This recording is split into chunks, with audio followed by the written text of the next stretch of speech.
हम नहीं चाहते कि हम राजनीति में पढ़े, लेकिन अगर जिसको जो भाषा समझ में आती है वही भाषा हम बोलेंगे। बराबर है? बराबर है? अगर हमको इलेक्शन की भाषा समझ में आती है तो सो भी डाल दो, हम भी देखेंगे कि हमारे आशीर्वाद के बिना आप कैसे बढ़ते हो आगे। आपको निरंतर रिपोर्ट किया जा रहा है कि कमांडर अशोक राउत जी उत्तर भारत में पेंशनरों को जागृत कर उन्हें संगठित करने के लिए मध्य प्रदेश, उत्तर प्रदेश, उत्तराखंड, हिमाचल प्रदेश, राजस्थान के दौरे पर निकले और जगह जगह सभाएं, सम्मेलन कर पेंशनरों को जागृत किया। मध्य प्रदेश के जबलपुर, रीवा, उत्तर प्रदेश के प्रयागराज, कानपुर, उत्तराखंड के टनकपुर की रिपोर्ट आपको पहले ही अलग अलग वीडियो में दी जा चुकी है। अब शेष रह गए राज्यों के शहरों की रिपोर्ट एक साथ इस वीडियो में है। वीडियो शुरू करने से पहले अगर आपने इस चैनल को अभी तक सब्सक्राइब ना किया हो तो पहले लाइक और सब्सक्राइब ज़रूर कर दें। 25 तारीख को उत्तराखंड के टनकपुर में सम्मेलन करने के बाद एनएसी की टीम कमांडर अशोक राउत जी के नेतृत्व में हिमाचल प्रदेश के लिए निकल गई, जिसमें उत्तर भारत के मुख्य समन्वयक सुरेश डंगवाल, राष्ट्रीय कोषाध्यक्ष BS नारखेड़े, महिला फ्रंट की राष्ट्रीय अध्यक्षा शोभाताई आरस, राष्ट्रीय सचिव सरताताई नारखेड़े शामिल थी। हिमाचल प्रदेश के मंडी में पेंशनरों की पहली बार सभा का आयोजन किया गया, जिसमें पंजाब, हरियाणा, हिमाचल के प्रभारी श्यामलाल शर्मा भी मौजूद रहे। सभा को संबोधित करते हुए कमांडर साहब ने पेंशनरों को इस समिति और पेंशन आंदोलन के उद्देश्य को बताकर जागृत किया। ये स्कीम आपको, और एडवर्टाइजमेंट में भी लिखा है, ये स्कीम आपको सरकारी कर्मचारियों के से 10% ज़्यादा पेंशन देगी। लेकिन 10% तो छोड़िए, उसके 10% भी ये पेंशन नहीं है। इसलिए ये लड़ाई है। विचार कर रहे हैं, नड्डा जी को मिलने का विचार कर रहे हैं, वो यही बताने गए हैं कि देखो भाई, अभी तुम्हारे पास टाइम है, अब कर सको तो करो, नहीं तो महाराष्ट्र भूल जाओ। स्पष्टतया कह रहे हैं। और ये कहने का, ये कॉन्फिडेंस होने का कारण संगठन मजबूत है महाराष्ट्र में। अभी आप देखेंगे जितने दक्षिण भारत के राज्य हैं, उत्तर भारत के राज्य, अभी कल हम उत्तर प्रदेश, उत्तराखंड में थे, परसों उत्तर प्रदेश में थे, उसके पहले उत्तर प्रदेश, सभाएं भर भर के हो रही है। लोग इतने जागरूक हो गए हैं कि अभी सरकार को भी उसकी दखल लेनी पड़ेगी और हमारा काम करना पड़ेगा। ये बात हमें, अभी CBT मेंबर है हमारे, मतलब ये काम को सराहते हैं सभी लोग, तो इसलिए बात भी करते हैं। उन्होंने बोला सरकार वार फुटिंग पे काम कर रही है, तो मैं आपको ये बताने भी आया हूँ कि चिंता न करें, आपका काम जल्दी से जल्दी होगा। कितना होगा, कैसे होगा, ये इसके ऊपर डिपेंड है कि हमारा संगठन कितना बड़ा है। ये आपको मैं बताना चाहता हूँ। दूसरी बात मैं आपको हृदय से कहना चाहता हूँ कि ये काम ऐसा है कि जो आप यहाँ पे आए, आप इसलिए आए कि आपके पास कुछ पैसे थे, कुछ समय था, कुछ लगन थी, आप आ गए।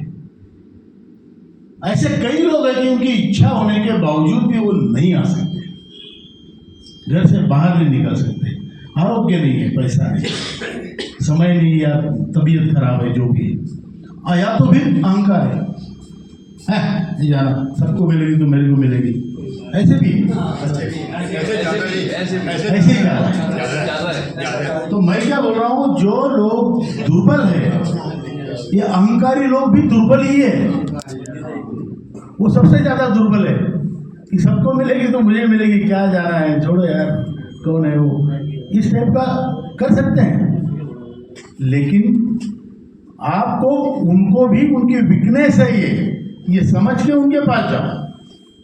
हिमाचल प्रदेश के बाद 28 तारीख को राजस्थान के भीलवाड़ा में सुबह की शिफ्ट में सभा का आयोजन हीरालाल विजयवर्गीय के नेतृत्व में संपन्न हुआ। वहां पारस मलगुप्ता, बालकृष्ण बजरंगी, हीरालाल, महेंद्र शर्मा आदि वरिष्ठ लोगों ने पेंशनर आंदोलन में सक्रिय कई अनुभवी लोगों को NEC में जोड़कर समिति को गतिशील बनाया। सभा में BMS के लोग काफ़ी संख्या में थे। उन्हें एनएसी की मांग के अनुरूप अपने संगठन को भी मांगे रखने को कहा गया। और उसके बाद आपका जो पैसा वापस होने वाला था, मैं प्रभात जी को, शैलेंद्र जी को जानबूझ के कहना चाहता हूँ, हमारे और एक नेता है यहाँ पे हरीश जी, आप सबको मैं बताना चाहता हूँ, सितंबर 2008 में एक मीटिंग हुई सीबीटी की। उस मीटिंग में ये तय हुआ कि जो आरओसी रिटर्न ऑफ कैपिटल इनका करना है, जो पैसा मरने के, दोनों के मरने के बाद इनको देना है, वो हम नहीं देंगे। ये निर्णय हुआ। अब वहाँ पे 43 मेंबर्स होते हैं सीबीटी में, 10 मालिकों के प्राइवेट, 10 कामगारों के और बाकी सरकारी अधिकारी वगैरह वगैरह। तो हमारे कामगारों के 10 नेता वहाँ पे थे। उसमें 3 बीएमएस के थे, 3 इंटक के थे, 3 कम्युनिस्टों के थे, एक एचएमएस का था।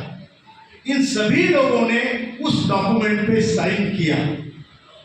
इनमें से एक ने भी वॉकआउट नहीं किया, एक ने भी विरोध नहीं जताया। और 78 लाख लोगों की पॉकेट एक 10 मिनट में उन्होंने मारी है, पूरे जिंदगी की कमाई। शक्ति नहीं रहेगी तो कैसे चलेगा? हमारे शक्ति की पूजा करने वाला हमारा समाज है। यहाँ दुर्बलों की कोई कीमत नहीं करता, ये सच है। अश्वम नैव गजम नैव व्याघ्रम नैव चले अजापुत्रो बलि दद्यात् देव दुर्बल का। कोई घोड़े का बलि नहीं देता, हाथी का नहीं देता, बाघ शेर का भी नहीं देता, बकरे का बलि सब देते हैं, क्योंकि उसको कान पकड़ के कहीं भी लेकर आ जाता है। बराबर है कि नहीं? तो दुर्बल का घातक तो देव भी होता है। हमें दुर्बल नहीं रहना है। भीलवाड़ा की सभा के बाद अपराह्न में मध्य प्रदेश के नीमच में सभा का आयोजन हुआ, जिसमें बृजेंद्र प्रसाद शर्मा सहित अनेक वरिष्ठ पदाधिकारी मौजूद रहे। सभा में कमांडर साहब ने पेंशनरों को आंदोलन को और प्रभावशाली बनाने पर बल दिया। नीमच के बाद अगले दिन 29 तारीख को मध्य प्रदेश के उज्जैन में विशाल सभा का आयोजन हुआ, जिसमें मध्य प्रदेश के अध्यक्ष शशि भान सिंह भदौरिया, रूप सिंह ठाकुर, ओपी नागर, महेंद्र प्रजापति, सुरेश चंद्र मेहता, नरेंद्र कुमार नागर आदि वरिष्ठ पदाधिकारी शामिल थे। बताया उनके बाद काफ़ी हद तक समझ में आई, और मैं आपको आश्वासित करता हूँ कि हमारा काम बहुत जल्दी होने वाला है।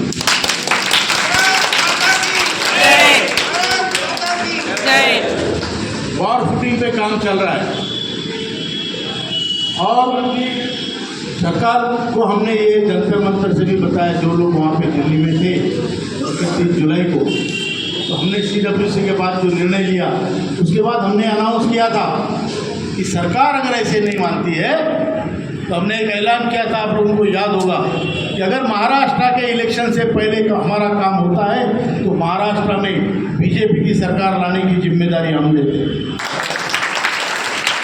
और नहीं तो बीजेपी वालों को पैदल चलाने में मजबूर भी हम ही करते। बराबर है कि नहीं? ये हम ऐसे ही नहीं कह रहे, पूरे विश्वास के साथ कह रहे हैं। तो हमारा शॉर्ट टर्म गोल हमारी पेंशन पाना जरूर है, लेकिन हमारा लॉन्ग टर्म गोल व्यवस्था परिवर्तन का है। हम चाहते हैं और जल्दी ये होना चाहिए, आप सबका सहयोग उसमें चाहिए कि वृद्ध लोगों की, ज्येष्ठ लोगों का मान मर्यादा सम्मान इतना बढ़े, एकता इतनी बढ़े कि आपके पैर छूने बगैर कोई इलेक्शन में खड़ा होने की हिम्मत भी ना करे। जो सामाजिक सम्मान, राजकीय सम्मान, वैयक्तिक सम्मान, ये सब हमें मिलना चाहिए, और उसके लिए कोई नहीं आएगा। ये लोग बस आते हैं, अपने जुगाड़ जमाते हैं, इसको फोड़ा इसको तोड़ा, और 5 साल पता नहीं क्या करते हैं, निकल जाते हैं, फिर लुभाते हैं। हमें ऐसा नहीं, आप सोचोगे वो बनेगा। जिस कदर तक इस संगठन को हुकूमत, हमें पॉलिटिक्स में इंटरेस्ट नहीं है, हमारे अपने मान सम्मान में इंटरेस्ट है।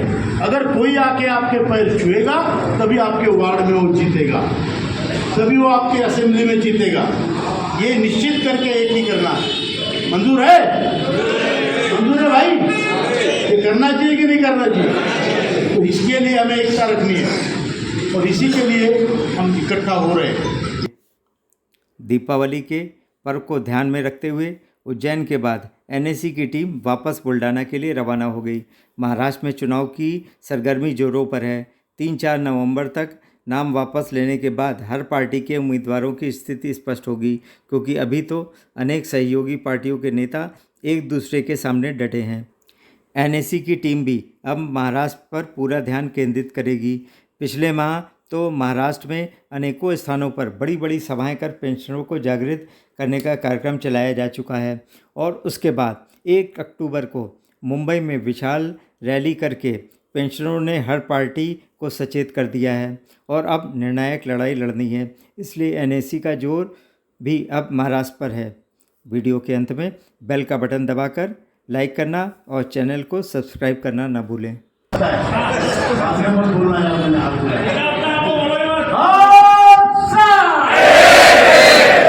इस आंदोलन की सबसे बड़ी विशेषता ये है, जो आदमी कभी खाट पे बीमार होकर लेटा था, आज वो दिल्ली में आकर खा के बोलता है मेरा पैसा है, कैसे नहीं देगा, देना पड़ेगा। ये हिम्मत इस आंदोलन ने हमने भरी है, मुझ में भी भरी है। तो हम सब